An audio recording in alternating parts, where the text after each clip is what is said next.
जैसा अन्न वैसा, जैसा अन्न वैसा, थोड़ा जोर से,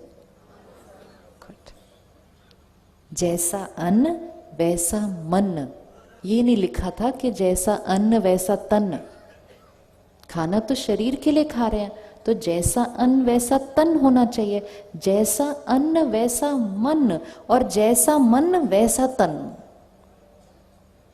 तो अगर मैंने सात्विक अन्न खाया तब मेरा मन सात्विक बनता है, लेकिन अगर मैंने तामसिक भोजन खाया तो मेरा मन कैसा बनेगा फिर? जैसा अन्न वैसा मन, जैसा पानी वैसी वाणी। हमें पता है तो हमें इसकी पावर को यूज करना है। एक पशु को बांधा हुआ है, 1 महीना वो स्लॉटर हाउस में रहता है, उसको दिखता है आसपास क्या हो रहा है सारा दिन। उसके अंदर कौन सी भावनाएं चलेंगी? वहां पर कौन सी भावनाएं चलेंगे? बताइए कौन सा होगा? किसी को बांधा गया है, उसको मालूम है उसको मारने वाले हैं, तो कौन सी भावनाएं होंगी उसके अंदर? नफरत, गुस्सा, डर, दर्द, उसके बाद हिंसा, उसके बाद मृत्यु। और वो हमारी प्लेट में आता है और हम कहते हैं प्रोटीन। प्रोटीन तो वो है, प्रोटीन तो वो है, लेकिन प्रोटीन के साथ दर्द है, हिंसा है, मृत्यु है, नफरत है, गुस्सा है, डर है। ऐसा भोजन खाना, ऐसा भोजन खाना। जब अपने घर में किसी की डेथ होती है तो जब तक वो शरीर घर में होता है 1-2 दिन, तो खाना नहीं बनता ना उस घर के अंदर। किस किस के घर में ऐसा होता है कि खाना नहीं बनता जब वो शरीर? क्यों नहीं बनता? क्यों नहीं बनता? पड़ोस से कोई खाना दे के जाता है, क्योंकि जब तक वो शरीर घर पर है वाइब्रेशन तामसिक है, खाना नहीं बनता घर के अंदर। वो तो हमारे परिवार के सदस्य हैं, उनका शरीर घर पे है, खाना नहीं बनता। और किचन में देखो किस किस के शरीर का खाना बन रहा है, चेक करना है। सात्विक मन चाहिए, दिव्यता का आह्वान करना है। नवरात्रों में जब देवी का आह्वान करते हैं तो सात्विक अन्न खाते हैं, तो 9 दिन थोड़ी देवी का आह्वान करना है, सिर्फ दिव्यता का आह्वान यहाँ हर रोज 3 महीने का प्रयोग करके देखें। सात्विक अन्न, मन शांत होना शुरू हो जाएगा। इतना दर्द और डर से भरा हुआ खाना, किसी की हिंसा करके अपने को सेहत देना, ये कौन सा कर्म बनेगा? ये कर्म सही नहीं है और ये एनर्जी भी सही नहीं है। तो सात्विक अन्न मतलब सिर्फ वेजिटेरियन नहीं, लेकिन सात्विक अन्न मतलब जो बहुत अच्छी मन की स्थिति में बनाया हुआ अन्न। अपने किचन को सामने लेकर आए। जिस मन की स्थिति से हम खाना बनाते हैं, वो मन की स्थिति के सारे वाइब्रेशंस खाने पर असर करते हैं। और जिस मन की स्थिति से खाना बनाया जाएगा, खाने वाले के ऊपर वो वाले वाइब्रेशंस असर हो जाएंगे। तो किचन के अंदर एक्चुअली घर के लोगों के संस्कार बदले जा सकते हैं। किचन को अपने परमात्मा की याद के गीत लगाओ। किचन के अंदर लगा सकते हैं, किचन में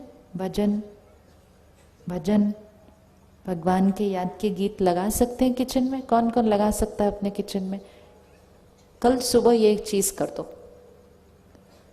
पूरा टाइम किचन में वो वाले शब्द, श्रेष्ठ चिंतन के शब्द, भगवान की याद के शब्द, प्यार, सम्मान, शांति, शक्ति के शब्द पूरे किचन में गूंजेंगे।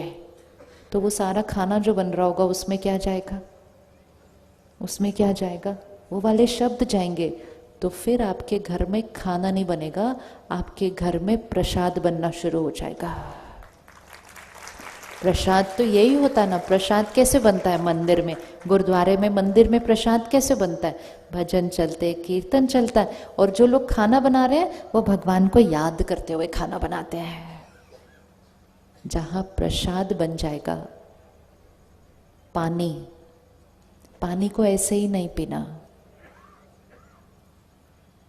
पानी को क्या करते थे पहले, जब खाने पे ऐसे ऐसे डालते हैं ना पानी को, तो उसको पानी को पहले क्या करते हैं, पानी को क्या करते हैं, पानी को परमात्मा को याद करके उसमें एक श्रेष्ठ संकल्प डाल के फिर वो पानी को क्या करते हैं, हम पूरे खाने पे ऐसे डालते हैं। उसका क्या मीनिंग है कि ये जो भी वाइब्रेशन इस खाने में होगी, किसी ने बनाया, उसकी कोई मन की स्थिति गई, तो हमने परमात्मा को याद किया, उस संकल्प को पानी में डाला, और फिर वो पानी को हमने क्या किया, पूरे खाने पे ऐसे डाला, तो हमने क्या किया, खाने के वाइब्रेशन को चेंज कर दिया।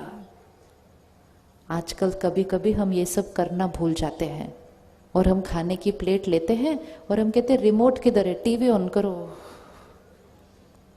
तो सोफे पे बैठ जाते हैं अपनी प्लेट लेकर।